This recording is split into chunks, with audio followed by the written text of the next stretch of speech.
And for that, the emotionality in it for us is really what people, I think, hang their hats on, is to truly understand, no matter what they decide about having an abortion or not, that there's a baby there and there's a life, and life begins at conception.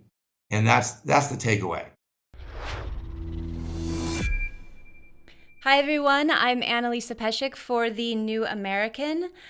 Today, we're going to be talking about legalized abortion in America. I'm joined by filmmaker Nick Loeb, and I'm going to introduce him in a moment. But I wanted to just put out some very deeply disturbing statistics on abortion. Since 1973, more than 60 million babies have been aborted in America. 40% of those deaths are in the Black community. In 2020, the profits of Planned Parenthood exceeded more than $1.6 billion. These facts are presented in Nick Loeb's new film. Nick, thanks for joining us. Glad to have you. Thank you so much for having me. Thank you so much for having me. I appreciate it. So, in a recent review that I did of your film, Roe v. Wade, and this is your latest film, I basically said that the film is about three things: power, greed, and corruption. I also said that this has nothing to do about caring for women, and this is something that many on the pro-life movement will talk about, that we have been deceived. Americans have really been deceived in thinking that abortion is about caring for women, and it's something that comes up in your film. It's something that your character that you play, Dr. Nathanson, or Bernard Nathanson, says himself. He's out to save women. But I just want to make the point that that women are not advanced by abortion, and I want you to talk about this a little bit. Do you agree with me that this story is about power, greed, corruption, and self-interest in the pursuit under the guise of this mass crusade to help women? I know that was kind of a mouthful. Yeah, I think that's essentially what it becomes. I don't think that truly, Bernard initially wasn't doing that I think initially he thought he wanted to help women. I think it was part of it. And I think in general, I think pro-choicers are not, as a group, so evil that it's all about them killing babies. I think truly in their heart of hearts, I think the majority of pro-choicers out there really think they are helping and saving women, and they just don't understand the facts. I think you have the few that are corrupt, but I think the movement that got Roe there was really co-opted by these corrupt people who really who knew what they were doing, and greed set in. I mean, there's a lot of money in abortion, and so I think generally, maybe in the beginning, Bernard got into it because he wanted to save and help women, and was struggled with getting a girl pregnant himself when he was in college, and I think they thought it was helping women. Then they started making so much money and got so much power and fame that I think that sort of co-opted and controlled them to drive this to what we call in the film, and what the law calls it, abortion on demand. So let's back up a little bit for our viewers who may not know the story of Dr. Bernard Nathanson. I'm going to read from the New York Times obituary that was published in 2011 upon his death. He was 84 when he died. And the first paragraph reads, Dr. Bernard Nathanson was a campaigner for abortion rights who, after experiencing a change of heart in the 1970s, became a prominent opponent of abortion and the on-screen narrator of the anti-abortion film The Silent Scream. Dr. Nathanson practiced in Manhattan. He helped found the National Association for the Repeal of Abortion Laws in 1969 and served as its medical advisor. In your film, you open with Dr. Nathanson and a Washington Post reporter, and he's giving this very powerful interview. I need to praise you for your acting in this scene. It was very good. You were so flat. Your emotion was flat in the first. It opens and closes the movie. I don't want to give too much away to viewers who haven't seen it, but that beginning is really powerful because you, as playing Dr. Bernard Nathanson, who I just introduced, the reporter asks you, when you take them out, and he's referring to aborted children, you don't see anything, right? And Nathanson, you say, no, you don't see anything. Well, I mean, all the thousands of second trimester abortions I've done, maybe I've seen half a dozen. But, you know, it was just the end product, a lifeless, limp, lying thing there. Or a lifeless, limp thing lying there. By the end of the film, we see how that interview progressed, and we see this changed man in Nathanson. Now, I understand it that you have a personal story that parallels Nathanson's story, and I'd like you to talk a little bit about that and how it maybe helped you get into character and how it was for you portraying a man who maybe you identified with on a level. Can you talk a little bit about your personal Sure, and I think it's you know, I'm 45 years old. Most people that grew up sort of in the Northeast or even, you know, California, Florida, in very liberal environments, we all grew up and we were taught that when a woman gets pregnant, it's just a clump of cells. There's no real baby there. I mean, there was no internet. There's nothing I could look up. I was sort of having to rely on what people taught me. And even going, even in, you know, school or church or Bible study, nobody really talked about abortion. But we are, you know, you just always heard that when a woman gets pregnant, there's no, so, you know, having an abortion is just removing a clump of cells. It's not killing a baby. And so most of the people, you know, that I grew up with were pro-choice. And I always thought, well, why can't, you know, it's a woman's body. Why can't you just remove the clump of cells if it's not really hurting anybody? Mm-hmm. And then, you know, in my 20s, I was involved with two women who had abortions, and because I just thought I was, you know, they were removing a clump of cells. And as I got older, I started to have, you know, dreams of these children, the ages that they were, and then in my 30s, started to understand and learn that you know, through technology, it was a real baby there. It's not a clump of cells. I mean, babies are having a heartbeat in the first couple of weeks. So today you can Google and you can see arms and legs and feet, and you know, within the first month, there's an actual human being, not just a clump of cells. And and obviously through that, my opinion changed when I realized we were killing a life. And Bernard goes through, you know, a very similar but not, you know, I think, you know, as Bernard said, and I don't know if everybody, I don't know if you caught this, and I don't know if people will catch it in the interview that you just mentioned. Did he really convert?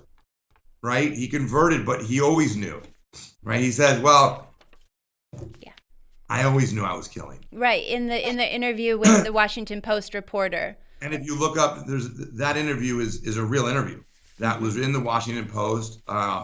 We acted it out word for word, as written as the Washington Post. So Bernard always knew he was killing lives. So why did Bernard really have the conversion if he always knew he was killing a life? Well, and interestingly enough, which we learn from the film, is that he had a religious conversion, I think, after he had the pro-life conversion. As I understand it, he was baptized in the Catholic Church in the 1990s. Correct. He did the anti-abortion film in the 1980s, so correct. One preceded the other. We could, you know, that would be a question to ask him. I want to go back a little bit, though, to talking about the audience for this film, because you did say at the beginning that the pro-choicers, what are they taking away from this film? I didn't want to make a film that was sort of a hit you over the head, faith-based, you know, movie. that would alienate people who may be on the fence or pro-choice or who don't understand the topic, and turn people off. And so my goal was really just to lay out the factual history of what happened in the best way we could do in 2 hours, which I think didn't really give it justice, but was our only medium to be able to make this story. And so I want the general public to take away from it how court cases are decided today in the Supreme Court. Very similar to the way they were back then. It's very political. I don't think any movie has really tackled any Supreme Court case, and I think that's really interesting, especially now with how visceral it is putting new justices in or appointing new justices, and the whole process has been in the last 2 decades. I think this is really an interesting look inside the Supreme Court for the general public to really understand what it's about, and how things get done, and how political this is. Maybe it's not all about the Constitution and legal fact, and what other influences have played in our courts today. And I think that's really an interesting look inside, and I want people to understand how it was decided and why it was decided. And if you take a look at some of the recent justices we've had, including Ruth Bader Ginsburg, she has even come out and said that Roe was a terrible decision. Even though she believes a woman should have a right to an abortion, she believes that the way it was decided was wrong. Yeah. And I think a lot of people will gloss over the facts and gloss over the minutia of the film. And for that, the emotionality in it, for us, is really what people, I think, hang their hats on, is to truly understand, no matter what they decide about having an abortion or not, that there's a baby there, and there's a life, and life begins at conception. And that's the takeaway. Now, we should mention that this film was co-produced, co-written, and co-directed with a filmmaker named Kathy Allen. I spoke with her on the phone before I wrote my review, and she told me what you've told me, that the point, and which I think you both brilliantly accomplished, is to present all the facts, which you do very well. You as a viewer, the most shocking parts of the movie are finding out how the court came to the decision it did, and learning all about the machinations and the kind of internal conflicts and the family influences, which I believe now you've updated your webpage to include a resources and a fact page that says the movie claims this and the fact is this, and everything aligns as far as how the justices came to decide on which way they were going to go. Several justices were going to vote no, that voted yes. Some were influenced by their family members, or supposedly, we're conjecturing here a little bit, but some of this was not clear about how these justices came to the decision that has impacted so many lives.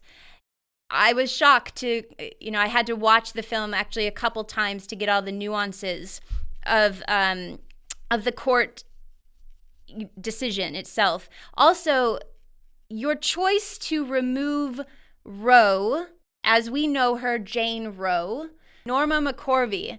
Yeah, she was a 20-something, a young woman from Dallas, Texas, who the Planned Parenthood lawyers set out to basically convince her to join their team and sue the state of Texas. But she does not appear in the film. She maybe gets less than 10 minutes of screen time. This is fascinating because it's a perfect scenario, right, to present this young woman who just needs to have an abortion. She just wants to have an abortion, but really, in reality, Norma never had an abortion. She actually says many years later that she was deceived and she didn't agree with abortion. Yet our entire society has kind of been turned on its head because of this ruling, and a mass genocide of innocent life and innocent blood has been shed. But the figure who is the symbol representing what all women, not all women, but as a woman, I can say that choice. I've been swept up in the movement myself. It is my choice what I do with my body. Nowadays, when I don't wear a mask, I say to people, my body, my choice. And I think it's kind of clever. But you know what I mean? It's the right of, when does a child in the womb become its own person? It's unfortunate that we have to be told through these kinds of films that it starts at conception. I think the reason, to answer your question, I mean, the reason that we gave Norma such little screen time is because factually in life, she was given very little screen time in the story. And what people don't understand, Roe v. Wade was not about Jane Roe or Henry Wade at all. And in real life, Norma Corby, they found the girl, they signed her up and never spoke to her again. Yeah. So she wasn't involved. I mean, she literally, in the movie, we have her finding out on TV, but she found out through the media. She actually found out by reading a newspaper. What happened? She had no idea. The lawyers never called her, never interacted with her, except that one time at the pizza restaurant, which we show in the movie. Right. And so having her more involved in the movie would just be fictitious. They did that in 1989. They made a Roe v. Wade TV show, a movie. Holly Hunter. TV. Yeah. And it was really the Norma Corby story. But it wasn't about Roe v. Wade. It was about Norma. And Norma had nothing to do with Roe. So the whole thing was a little bit, fabricated. And they didn't go through all of Norma's life. I mean, Norma's now passed on and has flipped back and forth several times. And it's her position was irrelevant. What was relevant about Norma was not whether she was pro-choice, pro-life. What she decided, what was relevant about Norma is that she was lied to and manipulated. When she met with the lawyers, she said, listen, I just wanted to get an abortion. Can you help me get an abortion? Do you know where to get one? And they said no.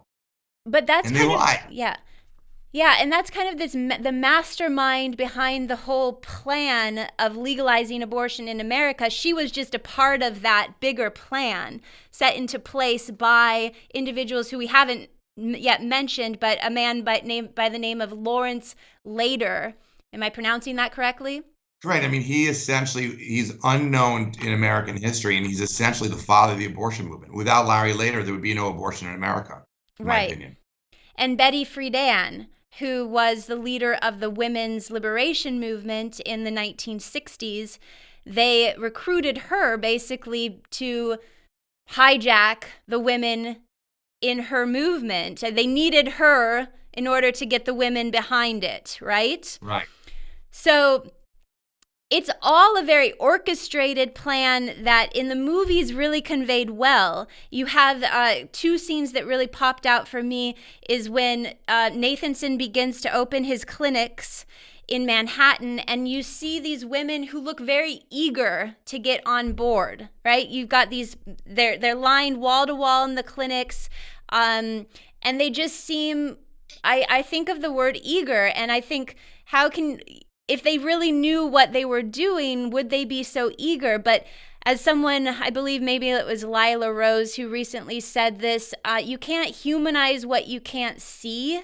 This idea that because you can't see the baby, in the film, there was a very poignant scene with a sitcom, and it was Maude, the sitcom Maude, I believe in the 1970s, this very popular sitcom.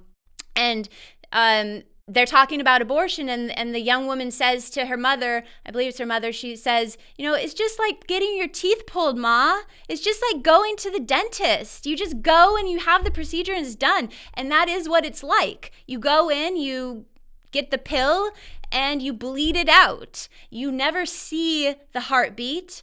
You never see the actual form of the body.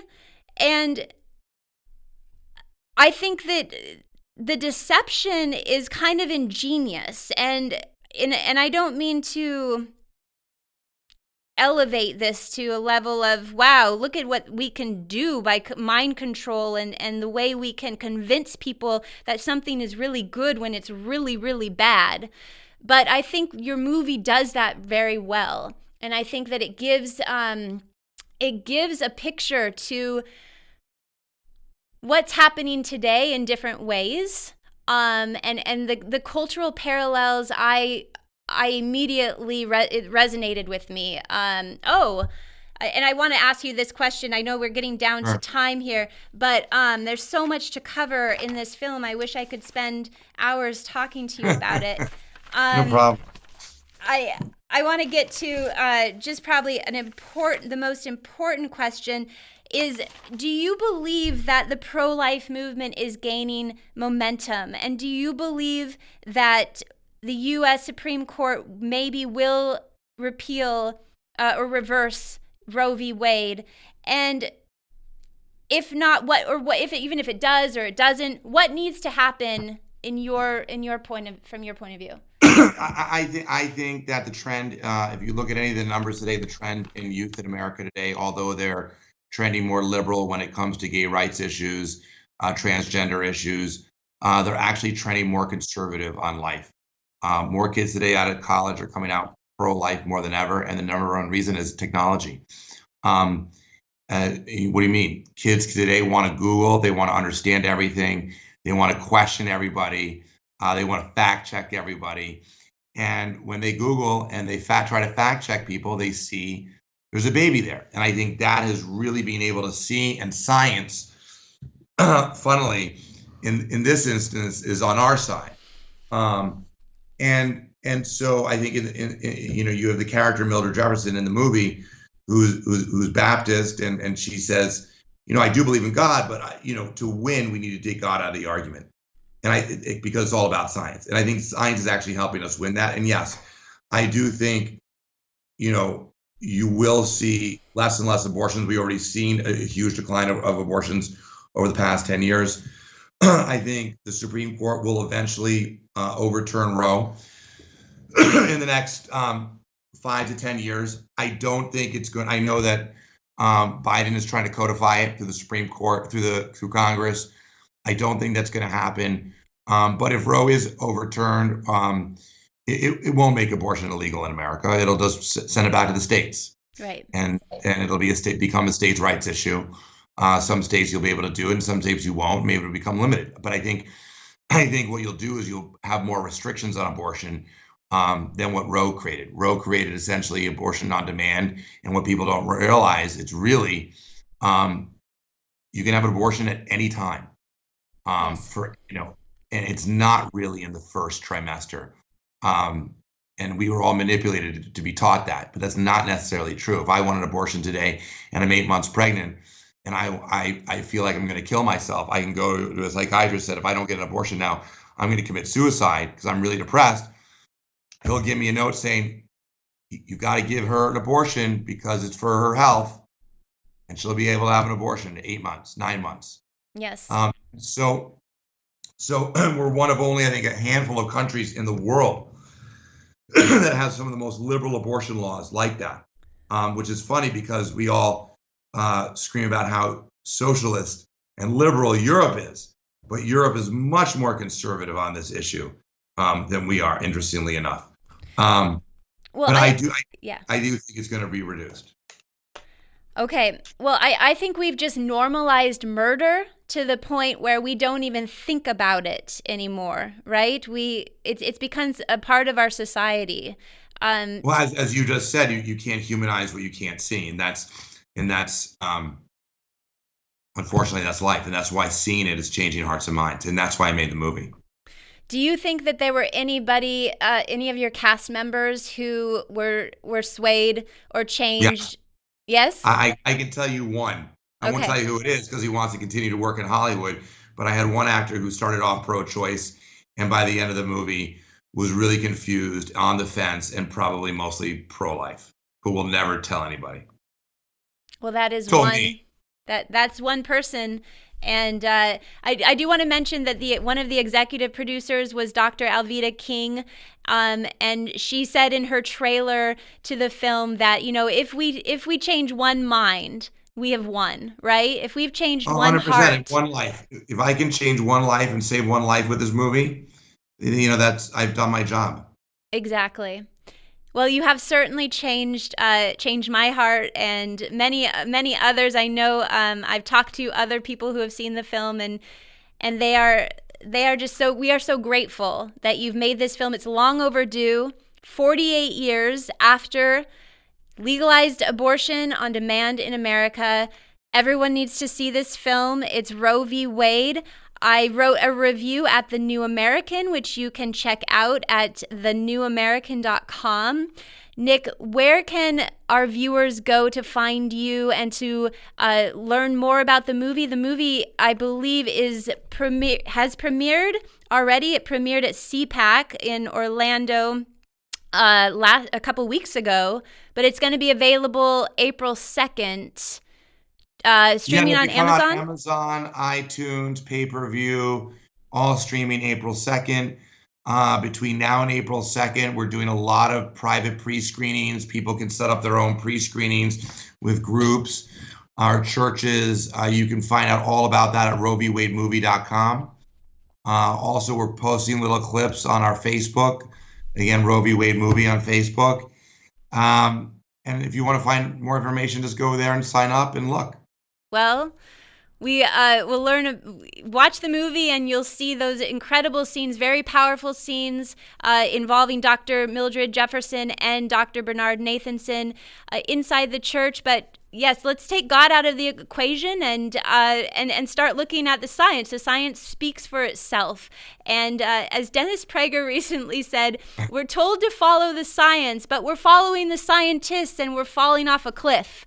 I think it's back to we need to go back to just the science, just the facts. And you do that very well in your movie, Nick. So thank you so much for your time today. Everyone, but go see the movie Roe v. Wade. RoeVWade.com, RoeVWadeTheMovie.com. All right, I'm going to wish you well, and thanks again, and we can't wait to see what you're going to do next.